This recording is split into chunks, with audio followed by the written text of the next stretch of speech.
नमस्कार, स्वागत है आपका। न्यूज़ को टॉप देख रहे हैं और मैं हूं आपके साथ लता। हालांकि पिछले दो वीडियो में हमने उत्तराखंड की दो अहम और हॉट सीटों पर चर्चा करी। ये समझने की कोशिश हमने की कि आखिर खटीमा से लेकर जो लाल कुआं की सीट है, जहां पर मुख्यमंत्री के चेहरों की प्रतिष्ठा वहां पर दांव पर लगी हुई है, उन सीटों पर आखिर कौन जीत रहा है। और इसी कड़ी में अब जो तीसरी उत्तराखंड की हॉट सीट बनी हुई है, जो कि पहले से ही अपने आप में ही बेहद ज्यादा दिलचस्प कहानियां रखता है, वो सीट कौन सी है। जाहिर तौर पर आपको पता होगा कि गंगा के उद्गम से निकली गंगोत्री सीट वो हॉट सीट है, जो कि तीसरी हॉट सीट के तौर पर इसे हम देख रहे हैं। और वो इसीलिए क्योंकि जिस तरीके से गंगोत्री सीट पर हालांकि पहले से ही मिथक कई जुड़े हुए हैं, और इसी कड़ी में इस बार जो आम आदमी पार्टी ने अपना जो मुख्यमंत्री का चेहरा है, जो मुख्यमंत्री का उम्मीदवार है, उसे वहां से मैदान में रख दिया है, जिसके बाद गंगोत्री सीट और ज्यादा अहम हो गई है। और आज हम इसी सीट पर चर्चा करेंगे और ये समझने की कोशिश करेंगे कि जो गंगोत्री सीट है, हालांकि एक लंबा इतिहास गंगोत्री सीट का है और बहुत ज्यादा दिलचस्प ये सीट है सत्ता को काबिज करने के लिए। और इसीलिए अब जब कर्नल कोठियाल भी गंगोत्री सीट से मैदान में है, तो ऐसे में किसके आसार इस सीट से बन रहे हैं जीतने के, इसको लेकर हम बातचीत करेंगे। लेकिन मैं सबसे पहले गंगोत्री सीट की जो खास बात है वो मैं आपको बताऊं कि गंगोत्री सीट पर आप सोचिए कि 60 साल से ज्यादा का ये मिथक है कि जिस भी पार्टी के नेता ने इस सीट पर विजय हासिल की है, उसी पार्टी की सरकार राज्य में बनी है। और ये मैं सिर्फ आपको खुश करने के लिए या फिर सिर्फ और सिर्फ कहानी बनाने के लिए नहीं बता रही, क्योंकि इसका अपना एक लंबा इतिहास है। जब से भारत आज़ाद हुआ है और जब से हमारे भारत में जो चुनावी जो संवैधानिक चीज़ें वो शुरू हुई, जब उत्तरकाशी जब उत्तर प्रदेश में आता था, तब जब उत्तरकाशी में चुनाव होते थे, आप सोचिए कि तभी से मिथक है कि जिस भी पार्टी के नेता ने यहाँ से चुनाव लड़ा और जीता है, उसी पार्टी की सरकार राज्य में बनी है। 1958 में कांग्रेस के रामचंद्र उनियाल यहां से विधायक बने थे और उस दौरान उत्तर प्रदेश में कांग्रेस की सरकार बनी थी। और इसके बाद 3 बार कांग्रेस के कृष्ण सिंह विधायक बने, तो तीनों बार उत्तर प्रदेश में आप सोचिए कि कांग्रेस की सरकार बनी। उसके बाद आपातकाल लग गया और आपातकाल के बाद जब चुनाव हुआ, जब जनता पार्टी अस्तित्व में उत्तर प्रदेश में आई, आप सोचिए तब उत्तरकाशी सीट से जनता पार्टी का विधायक चुना गया था और उस दौरान भी उत्तर प्रदेश में जनता पार्टी की सरकार बनी थी। तो सोचिए ये इतना लंबा मिथक जो अब तक 2022 तक हालांकि हम कह सकते हैं कि बरकरार है, क्योंकि 2022 में अभी नतीजे नहीं आए हैं, लेकिन 2017 तक अगर हम देखें तो ये मिथक अपनी अब जो मिथक की कहानियां हैं उनको सही साबित करते हुए आया है। इसके बाद जब सन 2000 में उत्तर प्रदेश से उत्तराखंड अलग हुआ, तो 2002 में उत्तराखंड में पहली बार चुनाव हुए थे, जिसमें साफ तौर पर विजयपाल सजवाल जो कि कांग्रेस के कैंडिडेट थे, उन्होंने वहां से विधायक का चुनाव जीता, तो राज्य में कांग्रेस की सरकार बनी। उसके बाद सन 2007 में चुनाव हुए थे उत्तराखंड में।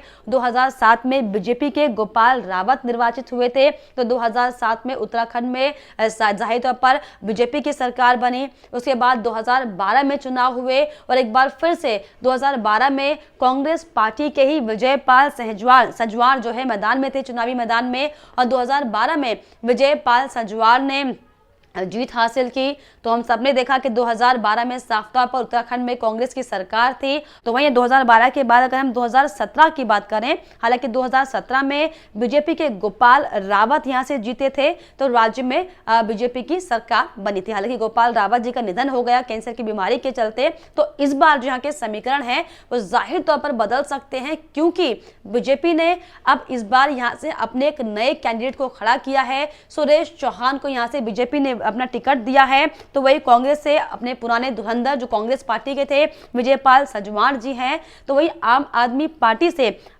पार्टी ने अजय कर्नल कोठियाल को यहां पर मैदान में उतारा है। हालांकि अन्य अलग अलग पार्टियों के नेता भी हैं जिन्होंने यहां से चुनाव लड़ा है, लेकिन जो कांटे की टक्कर है और जो मिथक इस सीट पर बना हुआ है, इस पर सबकी निगाहें टिकी हुई हैं, क्योंकि अब तक इस सीट पर उत्तराखंड बनने के बाद 2002 से जब से चुनाव हुए हैं, एक बार कांग्रेस एक बार बीजेपी ने सत्ता काबिज की है और राज्य में भी एक बार बीजेपी और एक बार कांग्रेस आई है। लेकिन अब क्योंकि यहां से जो बीजेपी के कैंडिडेट हैं वो एक नए उम्मीदवार हैं और अब जो तीसरा अहम त्रिकोणीय मुकाबला है वो साफ तौर पर आम आदमी पार्टी के अजय कर्नल कोठियाल को लेकर है, क्योंकि उन्होंने अब इसे त्रिकोणीय मुकाबला बना दिया है। क्योंकि अभी तक इस गंगोत्री सीट पर सिर्फ और सिर्फ कांटे की टक्कर जो है वो बीजेपी और कांग्रेस में ही होती थी। हालांकि 19 साल पहले ऐसा इतिहास था, जब सन 2002 में ये चुनाव जब लड़ा गया था पहली बार उत्तराखंड में, तो भाकपा, बीजेपी और कांग्रेस में बेहद ज्यादा दिलचस्प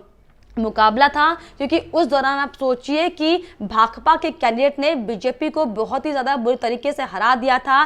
भाकपा दूसरे नंबर पर थी, कांग्रेस पहले नंबर पर थी और बीजेपी तीसरे नंबर पर थी। और इसीलिए 19 साल बाद हम ये कह सकते हैं कि त्रिकोणीय मुकाबला इस बार गंगोत्री सीट पर साफ तौर पर दिखाई पड़ रहा है और इसीलिए सबकी निगाहें इस सीट पर बनी हुई हैं। और अगर हम जिस तरीके से कांग्रेस पार्टी के कैंडिडेट की बात करें, जो अजय पाल संजवार जी हैं, उनमें अपना अलग ही राजनीतिक जो स्तर है वो बेहद ज्यादा मजबूत है।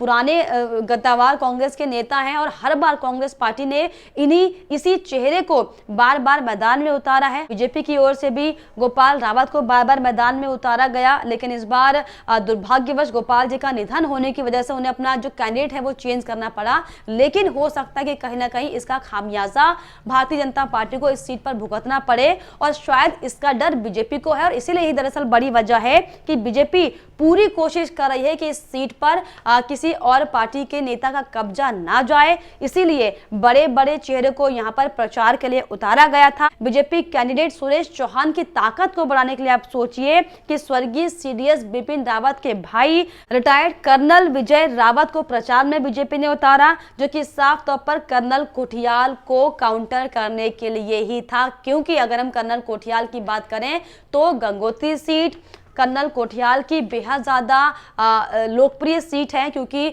आर्मी से रिटायर होने के बाद जो कर्नल कोठियाल जी हैं वो उत्तरकाशी जिले में रहे। उत्तरकाशी जिले में स्थित नेहरू पर्वतारोहण संस्थान में बतौर प्रिंसिपल के तौर पर कर्नल कोठियाल ने वहां पर अपनी पूरी सेवाएं दी हैं। और इसके अलावा यूथ फाउंडेशन क्लब खोलकर निःशुल्क जो वहाँ के युवा थे जो लगातार रोजगार को लेकर परेशान थे, प्रशिक्षण दिया। इसीलिए ये खासतौर पर माना जाता है कि युवाओं में जो कर्नल कोठियाल हैं वहां पर अच्छा खासा लोकप्रिय उनका जो है चेहरा है। और यही दरअसल बड़ी वजह है कि बीजेपी ने भी कर्नल कोठियाल को काउंटर करने के लिए स्वर्गीय सीडीएस के भाई को वहां पर मैदान में उतारा, ताकि जो आर्मी वोटर है उन पर जो है सेंध लगा पाए। लेकिन सबसे दिलचस्प बात यही लगातार बनी हुई है कि जो गंगोत्री का इतिहास अब तक रहा है, अब क्या ये मिथक टूटेगा? इसको लेकर तमाम सवाल जवाब बने हुए हैं। लेकिन जिस तरीके से साफ तौर पर जो माहौल फिलहाल गंगोत्री सीट में बना हुआ है, ये चांसेस बिल्कुल माने जा रहे हैं कि हो सकता है कि 2022 में ये मिथक टूटे।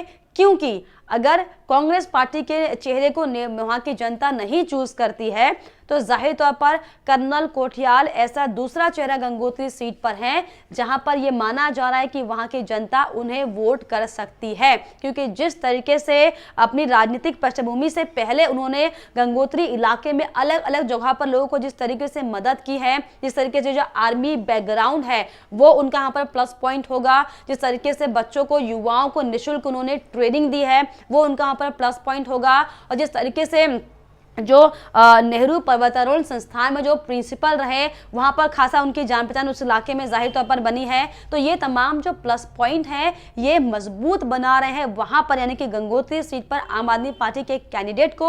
और बीजेपी, क्योंकि गोपाल रावत का निधन होने के बाद बीजेपी ने एक नए चेहरे पर भरोसा जताया है, सुरेश चौहान को यहां से मैदान में उतारा है, और जो कि सिर्फ और सिर्फ मोदी के चेहरे पर चुनाव लड़ने के लिए मैदान पर हैं और एक नए चेहरे के कार्ड के तौर पर वहां पर मैदान पर हैं, जो कि साफ तौर पर यह माना जा रहा है कि भारतीय जनता पार्टी के लिए हो सकता है कि नुकसान यहां पर उन्हें उठाना पड़ सकता है। और अगर कांग्रेस की बात की जाए तो विजय पाल जो सजवान है, मैंने आपको बताया कि जब से आप सोचिए उत्तराखंड का गठन हुआ है तभी से विजय पाल सजवाल जो है इस सीट से, यानी कि उत्तरकाशी जिले की गंगोत्री सीट पर वो लगातार सक्रिय बने हुए हैं। और इसके अलावा जो यहाँ के मुद्दे, खासतौर पर अगर हम मुद्दों की बात करें कि जनता यहाँ के किस बात से त्रस्त है, तो जाहिर तौर पर पहाड़ का इलाका है, शिक्षा, स्वास्थ्य, रोजगार, सड़क, ये बिजली, पानी, तमाम समस्याएं तो मूलभूत बनी ही हुई हैं। इसके अलावा जो लोगों को उम्मीद है वो है कि जिला मुख्यालय के वर्षों से लंबित पड़े बस अड्डे और पार्किंग का निर्माण, जो कि लंबे समय से लंबित पड़ा हुआ है, इस पर कोई काम नहीं हुआ है। भूमि आवंटन के बाद भी कूड़ा जो निस्तारण का जो काम था, उसका जो निर्माण कार्य चल रहा था, वो भी लंबित पड़ा हुआ है।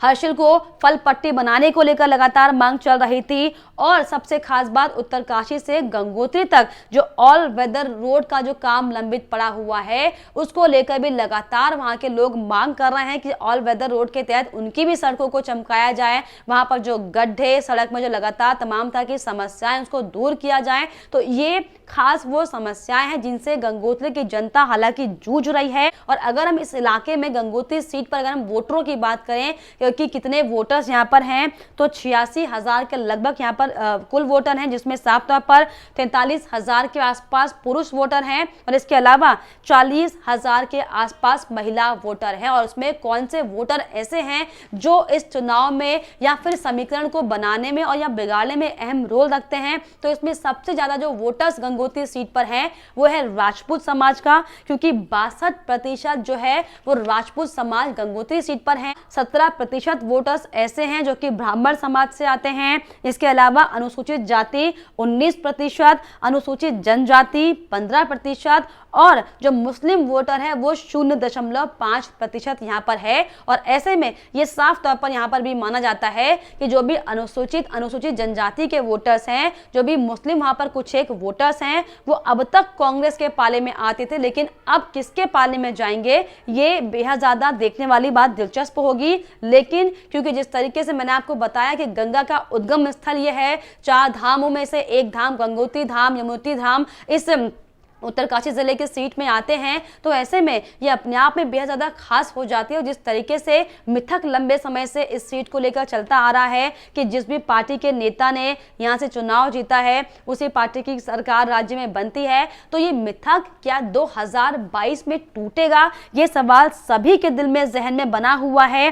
क्या अब की बार कर्नल कोठियाल गंगोत्री सीट को जीत पाएंगे और इस मिथक को तोड़ेंगे? क्योंकि साफ तौर पर जो सर्वे अब तक बता रहे हैं वो उसमें ये निकल कर सामने आ रहा है कि आम आदमी पार्टी कई सीटें ला जरूर सकती है, लेकिन राज्य में सरकार नहीं बना सकती। और अगर जिस तरीके से कर्नल कोठियाल की लोकप्रियता इस सीट पर सबसे ज्यादा मानी जाती है, तो क्या अब ऐसा होगा कि 2022 में 60 साल के मिथक टूट जाएंगे? क्या कर्नल कोठियाल यहां से जीतकर सत्ता का रास्ता तैयार करने की कोशिश करेंगे? हालांकि तमाम सवाल बने हुए हैं और 10 मार्च को इनका खुलासा हो पाएगा कि आखिर कौन सी सीट पर कौन से पार्टी के नेता ने विजय हासिल की है। जो अब तक अलग अलग तमाम तरह के जो मिथक बने हुए थे, कौन सी पार्टी के नेताओं ने मिथक को तोड़ने की हिम्मत जुटाई है, ये तमाम बातें हालांकि आने वाला वक्त बताएगा। लेकिन अगर आप गंगोत्री सीट से रहने वाले हैं तो गंगोत्री सीट का मिजाज आपको क्या लग रहा है? आपको क्या लगता है कि जो ये पिछले 60 सालों से गंगोत्री सीट पर जो मिथक बनते हुए अब तक आया है, क्या 2022 में ये टूटेगा या फिर ये प्रथा यूं ही चलती रहेगी? इन तमाम मुद्दों को लेकर अपनी कमेंट बॉक्स में हमारे अपनी राय जरूर रखिएगा। साथ ही साथ अगर आपको वाकई ये वीडियो अच्छा लगा हो तो प्लीज इसे लाइक, शेयर एंड सब्सक्राइब हमारे चैनल को जरूर कीजिएगा।